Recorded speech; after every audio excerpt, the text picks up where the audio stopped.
నమస్తే. ప్రస్తుతం మనతో పాటు సీనియర్ జర్నలిస్ట్ జయదేవ్ ఉన్నారు. ఆయనతో మాట్లాడదాం. నమస్తే సార్. చంద్రబాబు నాయుడు గారికి Z+ కేటగిరీ ఇంకా సెక్యూరిటీ పెంచుతున్నారు అని చెప్పేసి వార్తలు వస్తున్నాయి. ఎందుకు వస్తుండొచ్చు? అంటే ఇంటెలిజెన్స్ నుంచి ఏమన్నా సమాచారం వచ్చి ఉండొచ్చా? ఏమైనా థ్రెట్ ఉన్నట్టు, లేకపోతే ఇంకేమైనా ఎందుకు ఏ కారణం వల్ల పెంచుండొచ్చు అనుకుంటున్నారు? ఒకటి మీరన్నట్టు థ్రెట్, ఇబ్బందికర పరిస్థితులు. ఎందుకంటే రేపు కౌంటింగ్ హడావిడిగా ఏవైనా జరగచ్చు, కొంతమంది తట్టుకోలేక అక్కసుతో ఆవేశంగా ఏదైనా చేయొచ్చు. రెండోది ఆయనే వస్తాడు కాబట్టి ఒక ముఖ్యమంత్రి హోదాలో ప్రతిపక్ష నేతగా ఉండేది వేరు, ముఖ్యమంత్రికి కాబోయే ముఖ్యమంత్రికి ఉండేది వేరు కాబట్టి అలా అయినా అయ్యుండొచ్చు. కాకపోతే ఎందుకంటే రకరకాలుగా వార్తలు వస్తున్నాయి. మొన్న ఆయన అమెరికా వెళ్ళినప్పుడు కూడా కొంతమంది వైసీపీ నేతలు ఆయన ఎక్కడికి వెళ్ళారో చెప్పాలి. నిజంగా దుబాయ్ వెళ్ళి అమెరికా వెళ్ళాడా, అమెరికా డైరెక్ట్గా వెళ్ళాడా, లేదంటే నల్లధనాన్ని దాచుకోవడానికి అమెరికా వెళ్ళారా? మా నాయకుడు జగన్మోహన్ రెడ్డి ఎక్కడికి వెళ్ళారు, ఎన్ని రోజుల క్యాంపు, ఎప్పుడు వస్తున్నారు, అన్ని డీటెయిల్గా చెప్పాము. బట్ మీరు అలా చెప్పట్లేదంటే మీకు ఏదో ఇది ఉంది అని రకరకాలుగా. వెంటనే వీళ్ళు టీడీపీ శ్రేణులు మాట్లాడుతున్నారంటే మా నాయకుడు అమెరికా వెళ్ళాడు, పర్సనల్ పని మీద వెళ్ళాడు, వచ్చాడు అని చెప్పి. ఇంకొంతమంది ఏంటి, ఆల్రెడీ రాష్ట్రం ఇబ్బందికర పరిస్థితిలో ఉంది, ఫస్ట్ కాన్సెప్ట్ ఆయన రెవెన్యూ జనరేట్ చేయడం మీదే పెట్టాడు.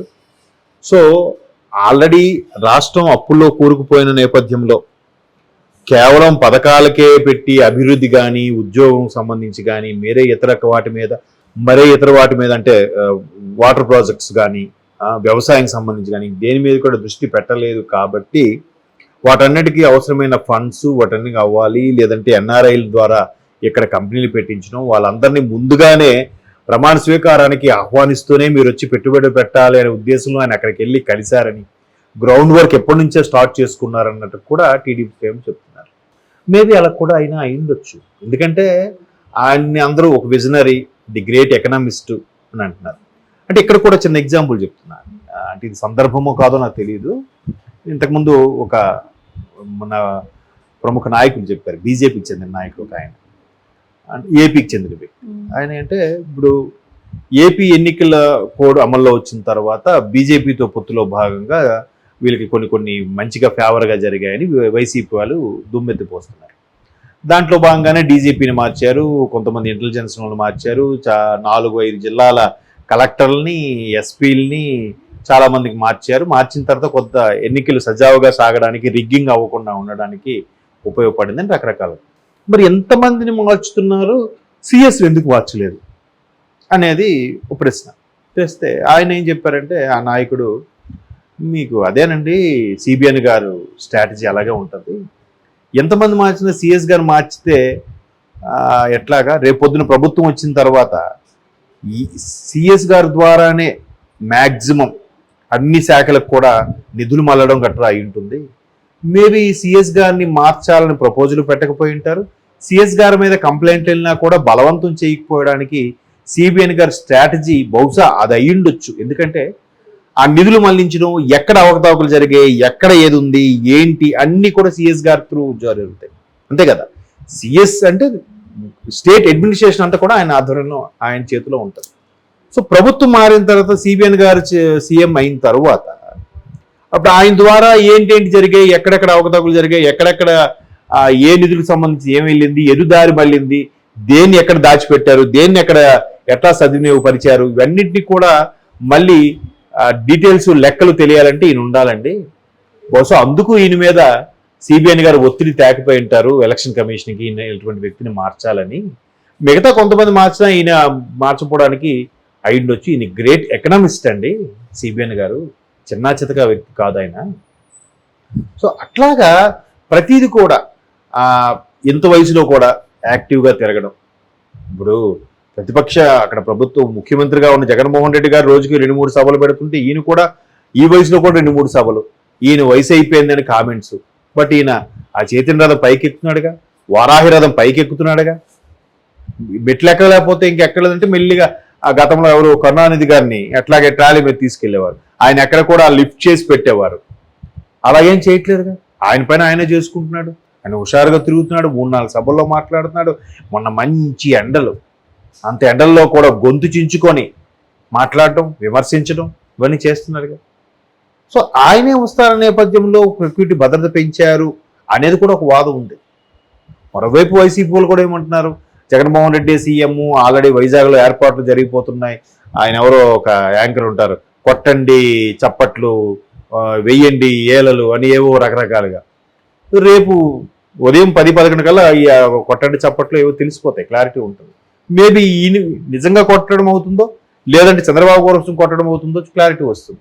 ఎందుకంటే ఎప్పుడైతే ఆయన అరెస్ట్ అయ్యాడో సానుభూతి పెరిగింది, టీడీపీ జనసేన కలిసిపోవడానికి అది మార్గం సుగమమైంది. అప్పుడు ఇందాక ముందు ఎన్డీటీ ఇండియా టుడే కానీ అలాగే ఆర్టీవీ అనే డిజిటల్ ఛానల్ ఉంది, వాళ్ళు రవిప్రకాష్ గారికి సంబంధించి వాళ్ళు ఇచ్చిన ఎగ్జిట్ పోల్స్ కూడా ఏం చెప్తున్నాయి, కేవలం కూటమికి ఇమేజ్ పెరగడానికి ప్రధాన కారణం చంద్రబాబు గారి అరెస్టు. దాని తర్వాత కూటమిలో ప్రతిదీ కూడా ఒక హైప్ వచ్చేసింది. ఒక్కసారి సైలెంట్గా ఉన్న శ్రేణులన్నీ కూడా బాగా హైపర్ యాక్టివేట్ అయిపోయాయి టీడీపీ శ్రేణులు. తర్వాత ల్యాండ్ యాక్ట్ ఒకటి ఇష్యూ వచ్చింది, అది ప్రభుత్వం మా పత్రాలు మేము మా ల్యాండ్ మేము అమ్ముకోవాలన్నా ప్రభుత్వ పర్మిషన్ తీసుకోవాలా, మా పత్రాలను వాళ్ళ దగ్గర ఉంటాయా అంటే మేబీ అది యాక్ట్ అలా కాకపోవచ్చు, బట్ అది ఆ అపోహలోకి వెళ్ళడం కూడా మైనస్ అవ్వడం. ఇళ్ల స్థలాలు ఇచ్చారట, ఇళ్ల స్థలాలు కూడా కేవలం 60 గజాల స్థలాలే ఇచ్చారు, కానీ అంటే ఒక సెంటు భూమి కన్నా కొంచెం ఒక 10-12 గజాలు ఎక్కువ ఉంది తప్ప దానిలో మనం ఏం చేసుకుంటాం అదొక అసంతృప్తి. అభివృద్ధి అనేది లేదు, రోడ్లు అధ్వానంగా ఉన్నాయి, ఉద్యోగాలు లేవు, ఉద్యోగులు కూడా ప్రభుత్వ ఉద్యోగులు బాగా ఇదిగా ఉన్నారు. ఇవన్నిటిని కూడా అన్నింటినీ బేరీజు వేసుకొని ఇంకా కూటమికే ప్రధాన అవకాశం ఉంది అని కూడా ఎగ్జిట్ పోల్స్ చెప్తున్నారు. ఆర్టీవీ వాళ్ళు కానీ ఇండియా టుడే వాళ్ళు కానీ నేషనల్ ఛానల్స్ చాలా వరకు కూడా అదే చెప్పారు.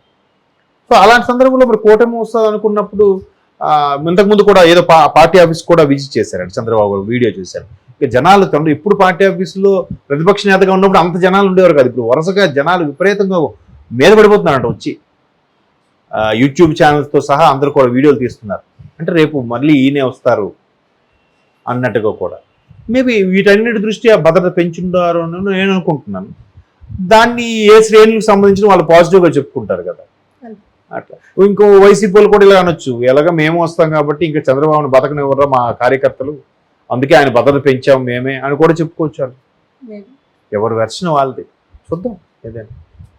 మేబీ అలా కూడా అయినా అయిండొచ్చు, ఎందుకంటే ఆయన్ని అందరూ ఒక విజనరీ, ది గ్రేట్ ఎకనామిస్ట్ అని అంటున్నారు. అంటే ఇక్కడ కూడా చిన్న ఎగ్జాంపుల్ చెప్తున్నా, అంటే ఇది సందర్భమో కాదో నాకు తెలియదు. ఇంతకుముందు ఒక మన ప్రముఖ నాయకులు చెప్పారు, బీజేపీకి చెందిన నాయకులు ఒక ఆయన, ఏపీకి చెందిన వ్యక్తి. ఆయన అంటే ఇప్పుడు ఏపీ ఎన్నికల కోడ్ అమల్లో వచ్చిన తర్వాత బీజేపీతో పొత్తులో భాగంగా వీళ్ళకి కొన్ని మంచిగా ఫేవర్గా జరిగాయని వైసీపీ వాళ్ళు దుమ్మెత్తిపోస్తున్నారు. దాంట్లో భాగంగానే డీజీపీని మార్చారు, కొంతమంది ఇంటెలిజెన్స్ వాళ్ళు మార్చారు, 4-5 జిల్లాల కలెక్టర్లని, ఎస్పీలని చాలా మందికి మార్చారు.